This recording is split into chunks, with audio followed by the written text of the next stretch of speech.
She was starving. He was a billionaire's dog. On a frozen Christmas night, their fight over a piece of bread would lead to a discovery neither of them could have ever imagined.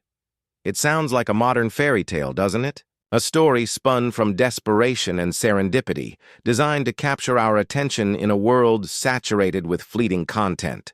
But these kinds of stories, the ones that go viral and are shared across continents in a matter of hours, are popular for a reason. They resonate with a fundamental part of our humanity.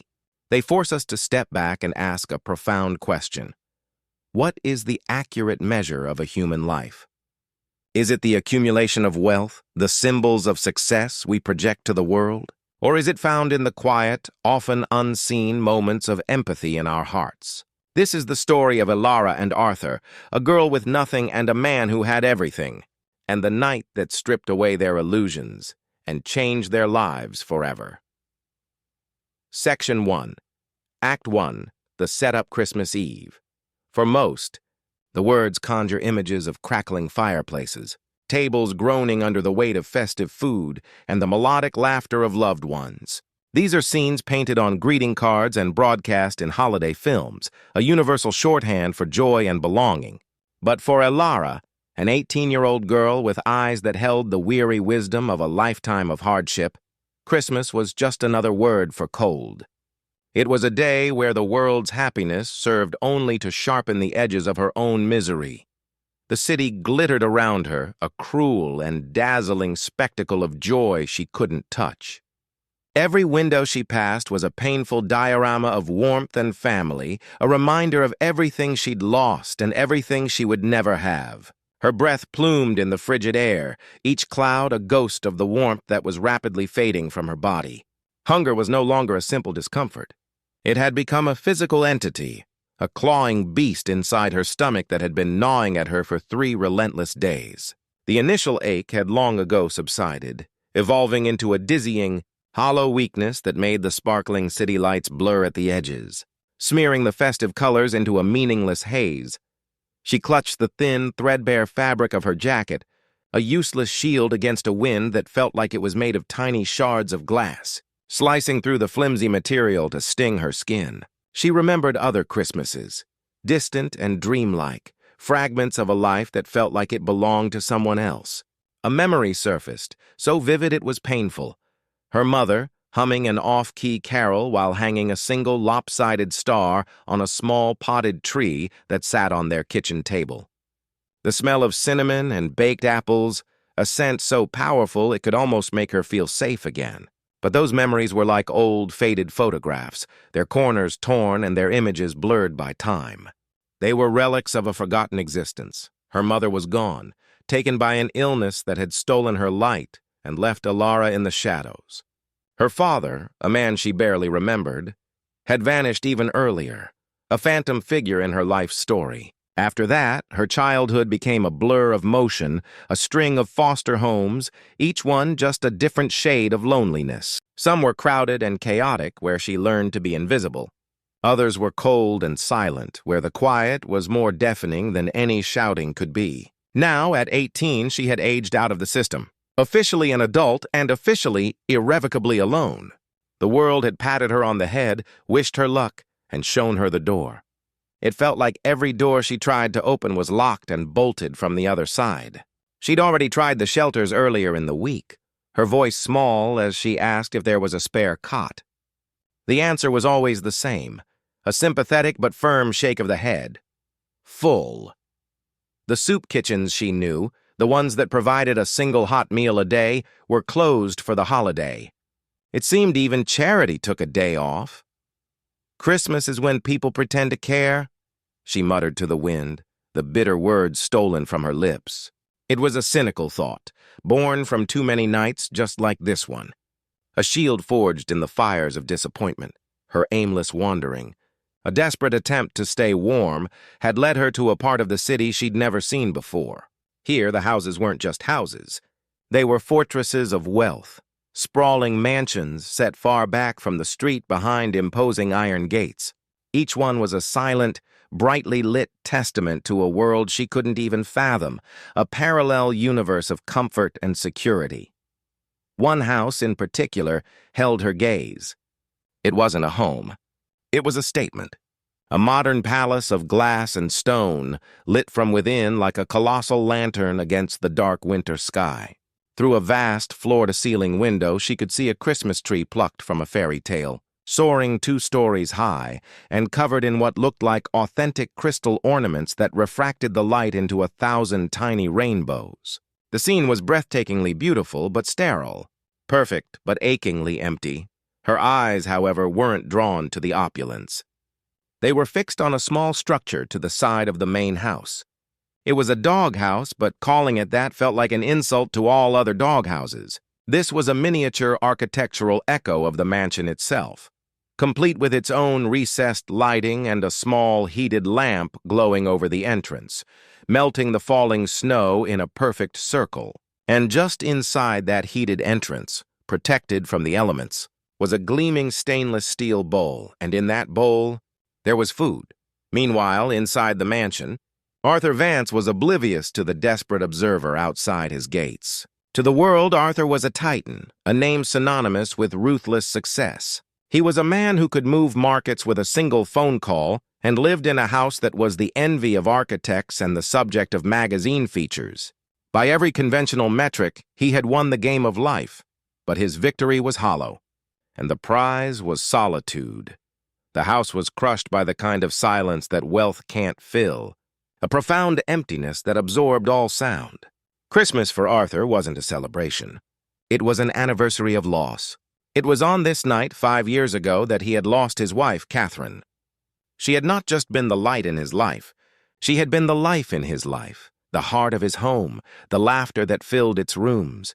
Without her, the mansion was just a house, a beautifully designed, exquisitely furnished, and utterly soulless museum of a life that had ended. He walked through the cavernous living room, his expensive leather shoes making no sound on the plush hand-woven rug. He paused by the magnificent Christmas tree.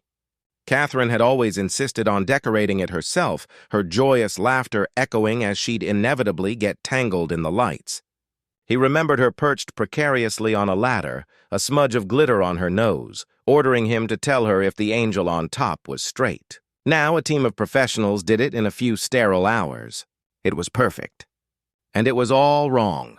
His only companion was Leo, a magnificent golden retriever Catherine had brought home as a squeaking, clumsy puppy.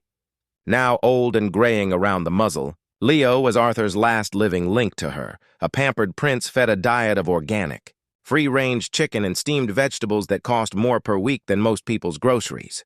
The dog was a vessel for all the affection Arthur no longer knew how to give. Arthur ran a hand over Leo's head, the dog's tail thumping a soft rhythm against the marble floor. "Just you and me, boy," he murmured, the words swallowed by the vast, silent room. He glanced at the minimalist clock on the wall. Time for Leo's last meal. He went to the state-of-the-art kitchen, a space of brushed steel and granite that a Michelin-starred chef would covet. He opened a commercial-grade refrigerator and retrieved the carefully prepared ingredients. He mixed the food with the practiced, loveless efficiency of a man performing a routine. He carried the bowl out to Leo's luxurious kennel, the cold air a brief, sharp shock. He placed the bowl down, gave the dog one last absent-minded pat, and retreated into the warmth of his gilded cage, locking the heavy glass door behind him. He didn't see the pair of desperate eyes watching from the shadows beyond the fence, eyes that had just seen a dog being served a feast fit for a king. For Arthur, it was a routine act. For Ilara, it was a lifeline. For Ilara, standing on the other side of that wrought iron fence, the bowl of food wasn't just dog food. It was life. It was warmth. It was a chance to survive another night. The faint, impossible smell of cooked chicken and savory broth drifted on the frigid air, a siren song to her ravenous hunger. It smelled like salvation. A vicious war raged inside her. Every shred of dignity, every lesson about right and wrong she had ever learned, screamed in protest. "It's for a dog. You can't. This is what you've been reduced to." But the hunger was a more powerful, more primal force. Dignity was a luxury for the well-fed. Survival was a necessity. Her body was already moving before her mind had consented, her numb fingers finding a loose bar in the fence where the welding had seemingly failed. She squeezed through, the cold metal scraping against her thin jacket, the sound deafening in the silent night. She moved like a ghost across the pristine, snow-covered lawn, her heart hammering against her ribs with a frantic, painful rhythm. Each step felt like a betrayal of the person she once thought she was. She reached the kennel. The golden retriever, Leo, lifted his head from his meal, a low growl rumbling in his deep chest. He wasn't aggressive, but possessive. He stood over the bowl, a silent, furry guardian, his body a clear warning. "I'm sorry," Ilara whispered, the words catching in her throat as hot tears sprang to her eyes, freezing almost instantly on her eyelashes. "I'm just so hungry." She reached a trembling, blue-white hand toward the bowl. Leo's growl deepened, a more serious vibration this time. She flinched, pulling her hand back for a second. But the gnawing emptiness in her stomach was more terrifying than the dog's warning. It was a beast that threatened to consume her from the inside out. With a surge of desperate resolve, she lunged, her cold fingers finally closing around the smooth, metallic rim of the bowl. The dog snapped, not at her flesh, but at the bowl itself, trying to reclaim his property. A desperate, pathetic tug-of-war ensued on a silent Christmas Eve. The freezing, starving girl and the pampered, well-fed dog locked in a silent, desperate struggle over organic chicken and steamed vegetables. It was at this exact moment that Arthur Vance, restless in his oppressive silence, glanced out his study window. A flicker of movement in the yard, a disturbance in the perfect blanket of snow, caught his eye. He frowned, leaning closer to the glass. He saw Leo and a shadow, a shape that did not belong, a trespasser. A surge of hot, sharp anger cut through the fog of his grief. It was an emotion he understood, a familiar shield. How dare someone intrude on his property, his sanctuary of solitude? He didn't see a starving girl clinging to life. He saw a thief, a threat, a violation of his world. He threw the heavy side door open, ignoring the blast of cold air, his voice booming into the night, sharp and unforgiving. "Hey, what the hell do you think you're doing?" Ilara froze, her heart leaping into her throat with a jolt of pure terror. Startled by the sudden shout, Leo backed away, abandoning the fight. The bowl clattered from Ilara's nerveless fingers, spilling its precious contents onto the clean white snow. The sight of the food, the chunks of chicken, the perfectly diced carrots, soaking into the snow, lost forever, was a physical blow. A gut-wrenching sob escaped her. She looked up at the imposing figure striding towards her through the snow. He was tall and broad-shouldered, dressed in an expensive cashmere sweater that probably cost more than every article of clothing she'd ever owned combined. His face was a mask of cold fury. "Get away from my dog!" Arthur snarled, his voice laced with contempt. "Are you trying to hurt him? Steal from him?" Ilara scrambled backwards, her numb legs tangling beneath her, and she fell hard into the cold, soft snow. "No, I wasn't—" "You weren't what? Trespassing on private property? Harassing my animal? On Christmas Eve of all nights? Have you no shame?" He stood over her, a dark silhouette against the bright lights of the house. His anger was a shield, protecting him from the uncomfortable truth of the scene. It was easier to be angry than to try to understand the desperation that could lead to this. I was just... The words wouldn't come. Her mind was a blank slate of cold and fear. All she could do was stare at the spilled food, a dark, ugly stain on the perfect snow. Her one chance gone. Raw, guttural sobs racked her small frame. She wasn't crying because she was caught. She was crying because she had failed. She was still hungry, and now all hope was gone. Her complete and utter breakdown was not what Arthur had expected. He'd anticipated defiance, lies, or a desperate plea for money, not this bottomless well of primal grief. It was a sound that cut through his anger like a shard of glass, pricking at something long dormant deep inside him. He looked, truly looked at her for the first time. He saw not a criminal, but a child so small and fragile, half buried in the snow. He saw her clothes were little more than rags, that her lips had a frightening blue tinge to them, and he saw her hollow cheeks and the haunted, vacant look in her eyes as they remained fixed on the ruined food. Then came the simple, heartbreaking explanation whispered between shattered sobs. I haven't eaten in 3 days. I'm sorry. The food. It just smelled so good. The words hit Arthur with the force of a physical blow. 3 days. The phrase echoed in the opulent, empty chambers of his life. He thought of the elaborate Christmas dinner his private chef had prepared, sitting untouched in the warming oven in the kitchen.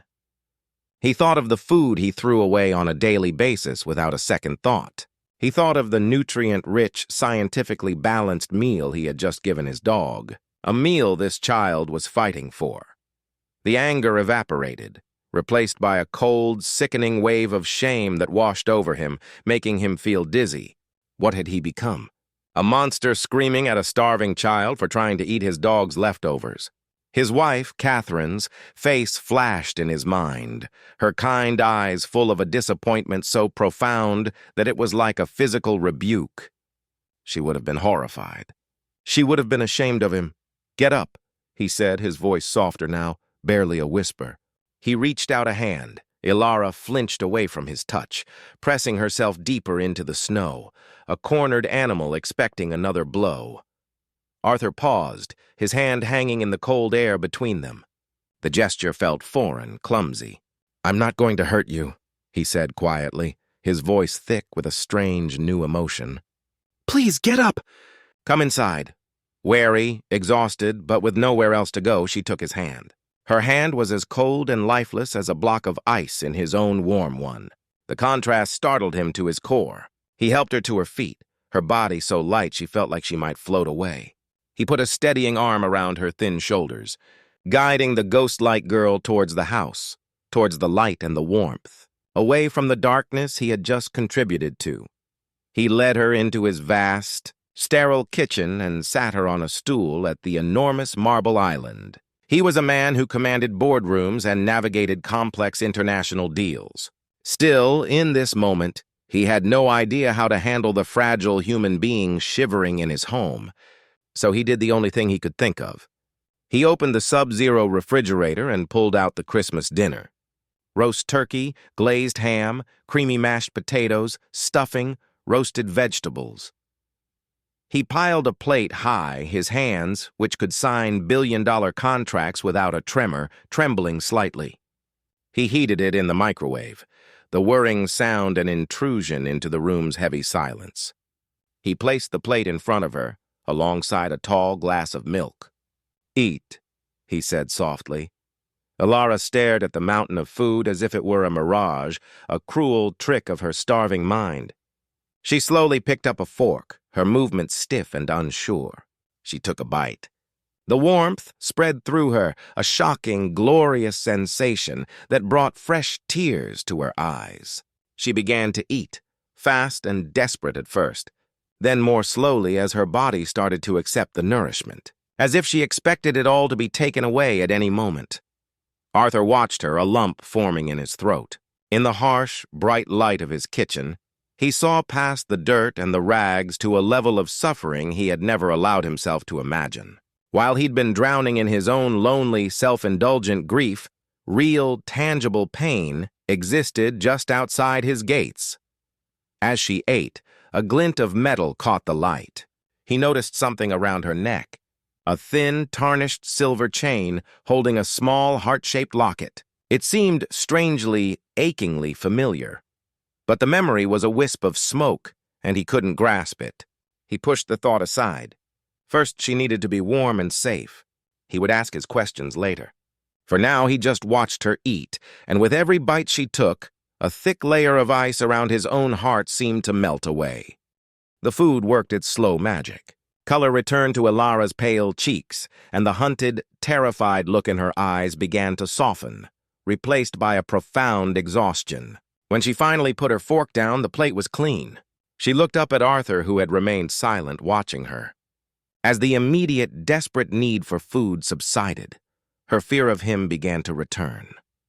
"Thank you," she whispered, her voice barely audible. Her eyes darted toward the door. "I should... Go where?" Arthur asked gently, the question hanging in the air between them. "You don't have anywhere to go, do you?" She shook her head, her gaze falling to her hands, which were clasped tightly in her lap. The shame of her situation was a heavy weight.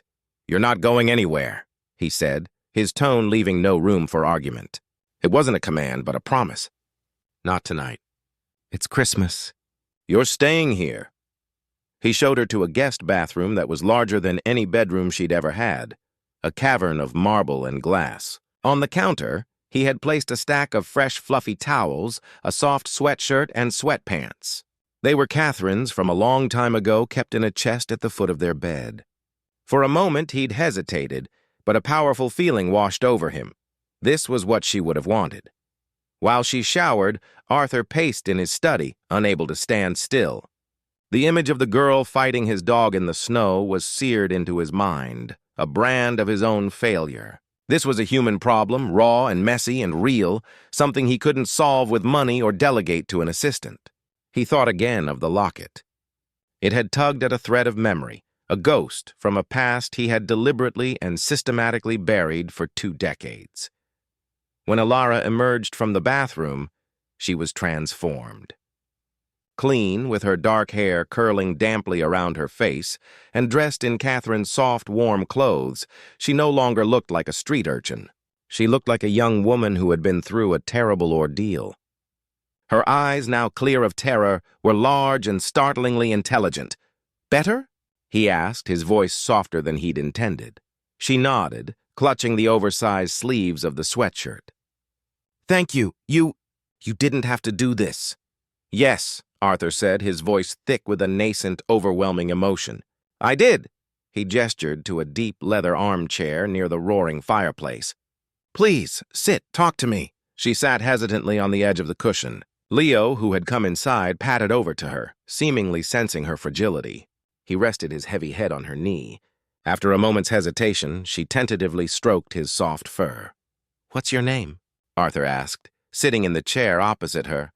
"Ilara." "Ilara," he repeated, testing the name on his tongue. He took a deep, steadying breath. "That locket around your neck. May I see it?" Her hand flew protectively to her chest, her fingers closing around the worn metal heart. "It was my mother's. It's all I have left of her." "I know this is a strange request," Arthur said, leaning forward, his gaze intense. "But it looks familiar. Please." Hesitantly, seeing the genuine plea in his eyes, she lifted the chain over her head and handed it to him. His fingers felt large and clumsy as he fumbled with the worn clasp. It finally sprang open. Inside, on one side, was a tiny faded photograph of a beautiful woman with kind eyes and a sad smile, Ilara's mother. On the other side, tucked carefully behind the frame, was a tiny, folded piece of paper. Arthur's heart began to beat faster, a heavy, painful thudding in his chest. He used his fingernail to work it free carefully. He unfolded it. It was a business card, old and yellowed with age, but the name on it was still perfectly legible. David Ross, partner, Vance & Ross Innovations. The world seemed to tilt on its axis. David Ross, his first business partner, his best friend, the man he had built his first company with from the ground up in a dusty garage with more dreams than money. The man he had betrayed. "Where did you get this?" he whispered, his voice hoarse. "It was always in there," Ilara said, her brow furrowed in confusion. "My mom said it belonged to my dad, David Ross. I never knew him. He left before I was born." Arthur sank back into the chair, the business card trembling in his hand. The past came rushing back, a flood of memories he had spent 20 years holding back. He and David, two brilliant, arrogant young men, were fueled by cheap coffee and the certainty that they would change the world. David was the genius, the innovator, the heart of the operation. Arthur was the businessman, the strategist, the ambitious one.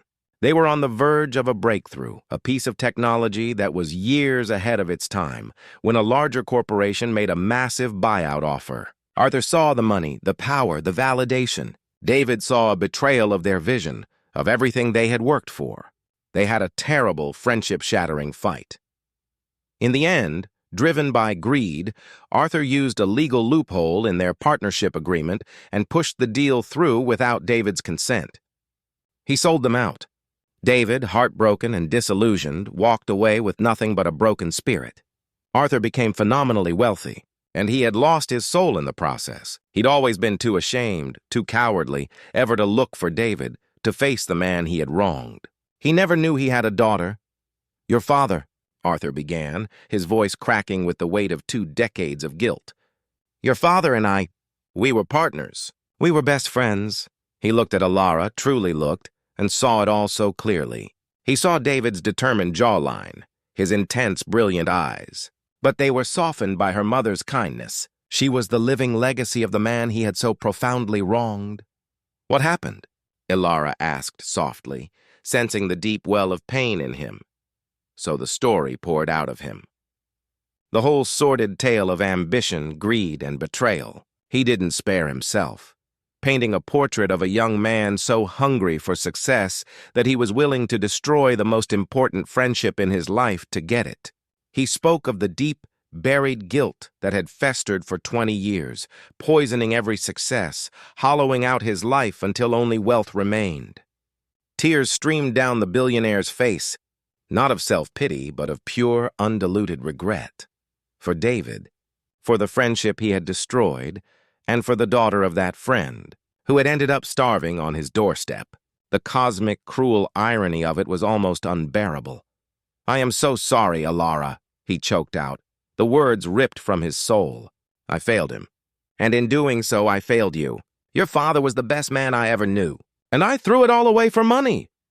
Alara listened, her expression unreadable as this stranger confessed to destroying her father's life. When he was finished, shrouded in a heavy silence, she finally spoke, her voice quiet but clear. "He's gone," she said. "My mom told me he passed away a few years after he left. A heart attack, she said. She said he died of a broken heart." The words were the final, devastating blow. Arthur let out a raw, wounded sound and covered his face with his hands, his body shaking with silent, racking sobs. In that moment, in the warmth of the fire on Christmas Eve, a vow was forged in the crucible of his regret. He couldn't fix the past. He couldn't bring David back. But he could honor his memory. He could give his daughter the life, the security, and the future that he had stolen from her father. Of course, in the real world, this is where things get complicated. You can't just adopt an 18-year-old. But in the world of this story, a transformation was happening that went far beyond legalities or finances. It was a transformation of the heart. Arthur finally looked up at Alara, his eyes red-rimmed but clear with a new, unshakable purpose. "This is your home now," he said, his voice firm with a conviction he hadn't felt in years. "Everything I have. It should have been partly his. Now it will be yours. I will not fail him again. I will not fail you." The story of Alara and Arthur didn't end that Christmas night. It began. Arthur Vance, the cold, reclusive billionaire, was reborn. He became the father figure Alara never had, offering not just financial support, but guidance, patience, and unwavering love. He established a trust in her name, ensuring her future was secure, but more importantly, he helped her enroll in university. There, she discovered a passion for social work, an innate desire to help others who, like her, had fallen through the cracks of a system that was too often indifferent. Haunted by the memory of Alara's desperation that night, he also established the David Ross Foundation, a multi-billion-dollar charity dedicated to supporting at-risk youth, funding shelters, creating educational programs, and ensuring that no child would ever have to fight a dog for a meal on Christmas night again. Years later, on another Christmas Eve, the mansion was no longer silent. It was filled with the sounds of life and laughter. Alara, now a confident, compassionate young woman, stood beside Arthur, watching as teenagers from the foundation's shelters decorated the magnificent tree, their joyful shouts echoing in the once-empty halls. Arthur looked at Alara, who smiled at him, her eyes bright with the same kindness he remembered in her mother's, and the same spark of brilliance he remembered in her father's.